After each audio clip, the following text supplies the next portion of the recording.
had the opportunity to run it a few times, like embracing feminine energy for more successful leadership. But I still find when I pitch that with some others, people are kind of a little bit scared of that conversation, or what that conversation means, or what it's like. I remember the very first time I did it, it was an audience of 50. There were 50 people in the crowd, 49 of them were women. And I'm like, well, if the people with the power don't want to change, like, it's not going to change. So let's have the conversation. That's bold, man. It bold. I had they did the mic at the end. It's like, any questions? And one of the women put her hand up. She said, actually, I don't have a question. I just want to say, when you stood up there as a man in a suit and said you were going to talk about feminine energy in business, I thought, what is this bullshit? But actually now I can't imagine anybody else having that conversation as well as you've just done. And that's kind of cool as well. So I hope to do more. I'd love to speak about that every week to businesses and communities, because it's a rapid change. I talk about AI and being a generalist, and I do some other more wacky kind of cool smart dude presentations. But that feminine, you can take that on a Friday and implement it in your business on Monday, and you'll get immediate effects. So I'm glad to hear it's working. I'm glad you're a case study. Yeah, man. At the moment, I'm also working with a wonderful organization called Tech Ready Women. Tech Ready Women is an accelerator. At the moment, we're mentoring through 51 female founders, generally ex-professional women who have had a dream and they're trying to get off the ground and like pivot into first-time founding. I think that what you talk about, you probably have some really good insights to share with people like that. So can you take the time to, think of something to say? Like, what would you say to a female founder who, may have come from a corporate or, a business background and is taking that next step? I think the first thing is, don't throw the baby out with the bathwater.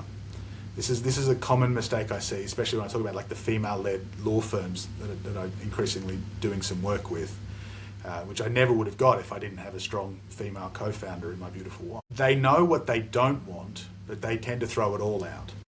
So, I don't want the hierarchy, so I now sit in the open plan office myself, and it's frustrating the heck out of me because I can't get things done, and I can't take half the phone calls because the team can't hear the conversations around the business plan, and so they go too far. So it's just avoiding that trap. That's a small thing. I think the big thing, and it's a broad contextual framework I use a lot, that I stole from a coach in Perth called Millie Aitchison. Permission, listen, choose. So give yourself permission to do anything, to create anything. And that's the business model, and it's the culture, and it's your personal life. You can choose anything, because women particularly are trained to wear the mask. You wear the mask at school, you wear the mask at university, you wear the mask in your career to get through, to get by, to play the game in the way it's currently being played. And it's very hard to get that mask off, and that mask is very limiting. So the first thing you have to do, which sounds easy but can be quite challenging, is genuinely give yourself permission to go and create whatever you want. And then have the space to listen. Permission, listen, choose. Listen to what your heart, your soul, your gut is saying you want to go and build. And don't, the pin brain, thinking brain, like the brain wants to be right, the body wants to be happy. Listen to your body when it comes to that. Because you can do the pin brain thing, you can sit down with AI later and go, is this viable? Is this realistic? I want to be a billionaire who sells flowers on the side of the road. Like, that can come later. Don't let that get in the way of listening to what your heart has to say. And then once you're connected with that, which can take a long time, choose. Like, choose it genuinely. Don't just go, that's a good idea. Go, that is me. And if you've done the permission and the listen bits well, then that choice becomes really, really powerful. And that is then what drives you to, and you don't have to change the world to be innovative. That was what's going to drive you to change your world. And business exists to add value to other people. If you're successful in business, you will be helping other people. That's how it works.